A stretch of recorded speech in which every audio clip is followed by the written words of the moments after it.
Ada faktor-faktor risiko lain yang bisa menyebabkan penuaan atau degeneratif ini lebih cepat terjadi pada pasien-pasien yang usia muda. Misalkan apa nih, Dok? Misalnya, nomor 1 tentu adalah kebiasaan. Ya, kebiasaan. Jadi pada orang-orang yang kebiasaan sehari-harinya itu tidak baik ya. Jadi artinya dia sering mengangkat berat, udah gitu posisi ngangkat beratnya salah. Wah. Ya, jadi posisi ngangkat beratnya misalnya dia lebih banyak bungkuk bukannya dari posisi jongkok. Itu pasti akan membuat pinggang itu menjadi lebih mudah cedera. Risikonya tinggi ya, dokter ya, untuk kena saraf kejepit ya.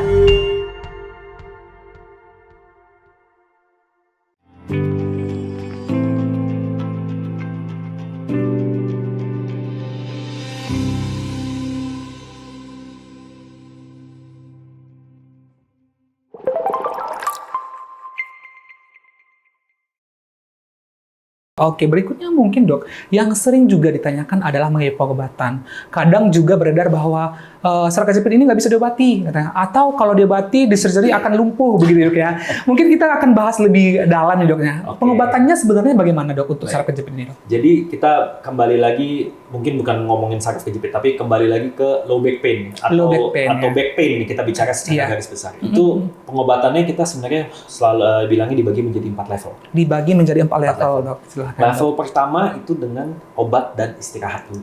Obat dan istirahat, oke dok. Apakah ini bisa mengurangi rasa sakitnya atau tidak? Level yang kedua kita bantu dengan fisioterapi. Fisioterapi. Tapi memang fisioterapi ini nggak bisa instan ya. Soalnya banyak tuh pasien-pasien yang bilang, saya baru fisioterapi sekali 2 kali nggak ngaruh dok.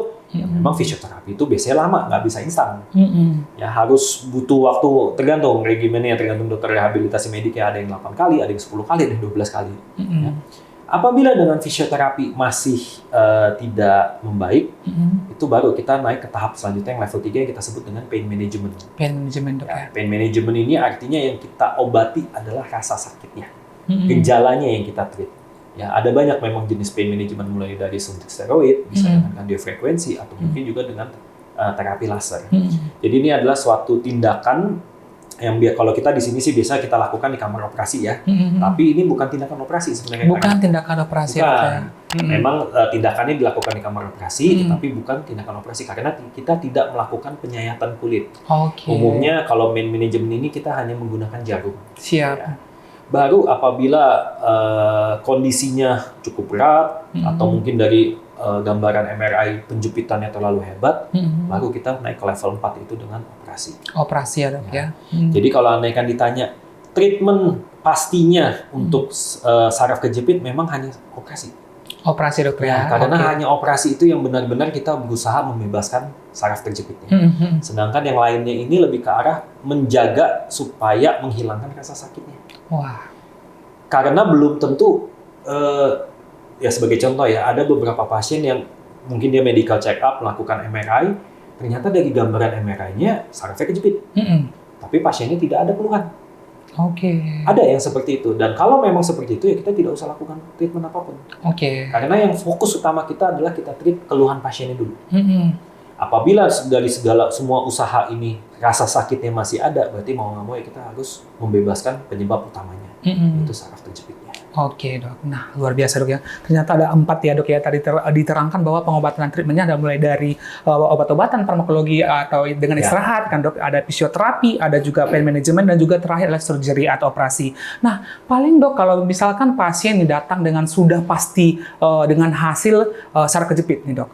Nah, biasanya yang dilakukan adalah pilihan untuk mengobatinya tadi dokter singgung adalah kalau sudah pasti ada proses diagnostik ada dilakukan dengan untuk membebaskan karena kalau bicara tentang menyembuhkan ya dok ya pasti kita pengen tidak ada gejala lagi ataupun tidak mengalami nyeri ya dok. Nah untuk surgery sekarang masih awam nih dok, masih takut operasi. Gimana dok untuk surgery di bedah saraf tentunya juga di menangani saraf kejepit ini bagaimana dok? Boleh diceritakan nggak dok bagaimana yang akan dilakukan untuk pasien-pasien yang saraf kejepit ini? Silahkan dok. Jadi sebelum kita misalnya kita putuskan, ini pasiennya harus operasi nih. Ya. Ada beberapa yang kita nilai dulu. Ya, sebelum kita menentukan terapi operasinya sih seperti apa. Pertama kita nilai kondisi tulangnya. Apakah stabil atau tidak? Itu kata kuncinya, stabil atau tidak. Karena kalau andikan dari pemeriksaan ternyata tulangnya ada indikasi tidak stabil, misalnya contohnya ada tulang yang bergeser dan pergeserannya cukup jauh ya, kita bilangnya derajat 2 ke atas, itu berarti yang terbaik adalah memang kita harus pasang pen. Pasang pen. Karena kalau andaikan sudah bergeser artinya ada suatu instabilitas dan untuk menstabilkan kondisi itu kita harus pasang pen ya, dengan supaya tulangnya lurus kembali. Tapi apabila pasiennya mungkin kondisi tulangnya bagus, kestabilannya bagus, atau mungkin ada yang bergeser tapi mungkin masih derajat ringan di bawah 25% pergeserannya atau grade 1, kita bisa lakukan dengan operasi endoskopi. Wah, ini operasi endoskopi ini apa nih dok? Boleh diceritakan nggak dok? Soalnya orang awam pasti nggak tahu endoskopi apa gitu dok ya, dan bagaimana operasinya, boleh diceritakan nggak dok lebih lanjut mungkin sahabat yang di rumah? Jadi operasi endoskopi ini yang bisa kita bilang yang paling canggih ya saat ini. Yang paling canggih ya dokter ya. Karena operasi endoskopi itu kita sebutnya masuk ke dalam golongan minimal invasive surgery. Minimal invasive surgery ya dok ya. Berarti mah kalau minimal memang lukanya sangat sedikit ya dok. Bahkan lukanya kecil banget ya dok ya. Jadi kalau andai kan sekarang kita bandingkan dengan yang konvensional ya, artinya yang tanpa alat bantu, di mana sebelum kita pada saat kita melakukan operasi itu minimal sayatannya mungkin bisa 10 cm. Wah, sayatan di luka ya. Sedangkan dengan endoskopi ini mungkin sekitar 1,5 cm. Kecil banget dok ya? Iya. Jadi sebenarnya kalau segitu mungkin sebenarnya mungkin nggak takut. Karena kalau orang dengar operasi dibelek nih dok, dibuka nih, di open nih dok. Jadi udah ketakutan duluan. Karena kalau udah dibelek pasti kita berdarah-darah ya dokter ya. Bahkan juga lukanya pasti lama sembuh, pasti risikonya lebih tinggi daripada penyembuhannya. Dengan adanya tadi dokter bilang endoskopi ini mungkin jadi solusi ya dokter untuk pasien-pasien yang mau mungkin surgery begitu ya dokter ya. Jadi kelebihannya tentu ya dengan luka kecil, nyerinya lebih minimal. Karena rata-rata pasien saya setelah operasi nggak bilang sakit, mereka bilangnya pegel. Oh pegel. Jarang yang saya temukan, aduh dok sakit di bekas sayatannya. Kata-kata mereka mengatakan lebih ke arah pegal. Oke. Lalu yang kedua ya tentu resiko pendarahannya lebih minimal, resiko infeksinya juga lebih kecil. Wah luar biasa nih. Nah lalu kelebihannya lagi nih, begitu kita sudah masuk ke dalam ya. Jadi kalau andai kan kita bicara operasi yang konvensional, untuk membebaskan saraf yang warna kuning di dalam ini, tentu kita harus membebaskan dulu nih tulangnya. Oke. Ya, jadi misalnya di level ini nih kita mau bebasin, ini satu segmen tulang ini harus dibuang. Dan kalau andaikan tulang ini sudah dibuang, artinya kondisi tulang belakang sudah tidak stabil, sehingga perlu dipanggang. Kembali lagi kita perlu pasang pen. Sedangkan dengan endoskopi itu kita tidak perlu membuang satu segmen tulang ini. Ya. Tetap memang ada yang perlu kita lakukan pengeboran, artinya tulang itu ditipiskan, tapi yang mungkin hanya sekitar 0,5 sampai 1 cm lah yang kita bor. Dari situ kita bisa melakukan pembebasan secara maksimal dengan endoskopi. Wah. Kelebihannya integritas tulangnya masih utuh, sehingga tulang masih stabil dan kita tidak perlu pasang pen. Karena ya banyaklah pasien yang paling takut begitu dibilang harus pasang pen. Ya karena memang di dunia medis pun ya namanya pasang pen itu kan kita menanam implan. Menanam implan atau menanam benda asing di dalam tubuh manusia itu ada resikonya lagi. Ya, nggak cuma implan di tulang belakang ya, semua jenis implan itu pasti ada resikonya. Oke. Wah, luar biasa nih sahabat Indra. Dengan saya kutip nih dari Dokter Christian bahwa dengan endoskopi ini jangan takut-takut lagi. Udah mengubah mitos dan juga pemikiran nih dok, bahwa dengan surgery endoskopi ini tidak ada lagi ketakutan dok, karena di luar sana kalau nanti operasi pasti akan kelumpuhan. Jadi dengan endoskopi ini juga tadi dokter membilangkan atau mengucapkan bahwa dengan endoskopi ini minimal invasive surgery dengan kelebihan minimal pendarahan, luka juga sangat kecil dan juga penyembuhan lebih cepat begitu ya dokter ya. Nah dok, ngomong-ngomong tentang pengobatan pasti bicara tentang pencegahannya gimana dok supaya kita terhindar dari saraf kejepit ini dok. Silakan dok. Jadi kembali lagi ya, nggak ada kan kalau orang bilang kan pasti kalau sakit sesuatu dok ini penyebabnya apa sih?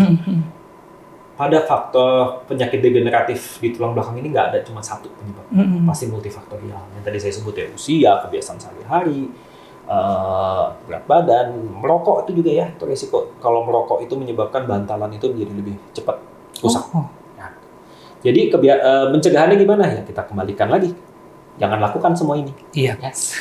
Memang kalau andai kan nomor satu ya nggak mungkin lah, jangan tambah umurnya itu nggak mungkin.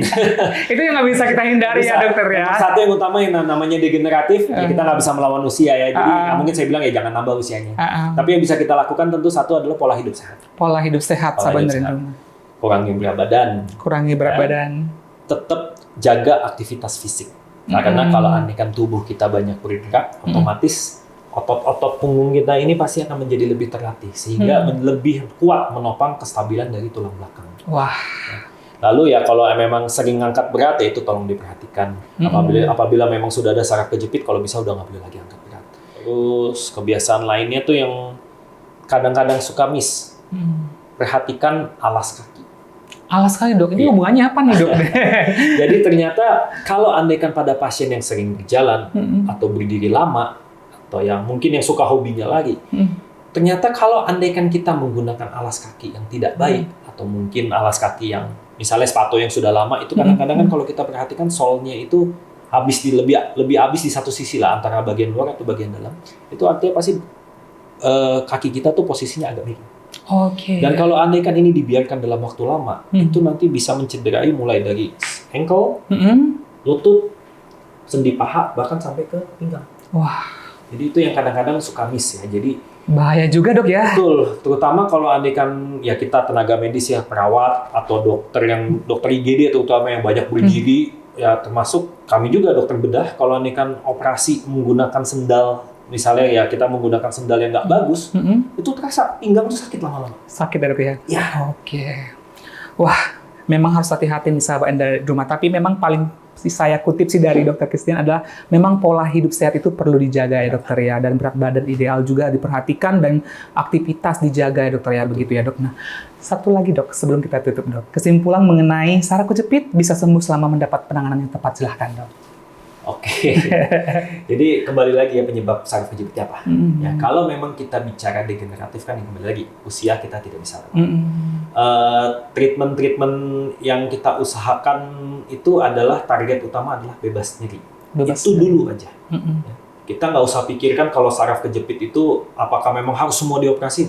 Memang tidak semua saraf kejepit itu harus dioperasi. Apabila memang dengan fisioterapi, bisa dengan manajemen nyeri, pasien bisa pain free, itu berarti kita sudah mencapai targetnya. Oke. Karena kalau andaikan kita bicara degeneratif, dari jurnal itu dikatakan pada pasien-pasien yang post operasi tulang belakang dengan endoskopi, 15 tahun lagi itu 50% akan kembali lagi sakit. Karena usia. Degeneratif tadi ya, Dokter, ya. Tapi memang itu bisa diminimalkan dengan ya pola hidup sehat. Karena kalau andaikan kita tidak menjaga pola hidup sehat kita, ya kemungkinan nanti sakit lagi pasti akan semakin besar. Wah, luar biasa, Dokter Christian. Dok, terima kasih, Dok. Banyak menambah ilmu nih. Saya sendiri juga mulai dari tadi merokok juga faktor risiko tinggi, jadi juga gaya hidup, obesitas, bahkan usia juga jadi ilmu yang baru nih, Dok. Ternyata kita yang muda juga bisa kena saraf kejepit. Thank you, Dok, atas podcast hari ini. Jangan bosan-bosan, Dok. Mungkin kita akan bahas lagi seputar tentang penyakit bedah saraf untuk episode berikutnya. Untuk sahabat Indah Rumah, sampai jumpa di podcast berikutnya. Bye!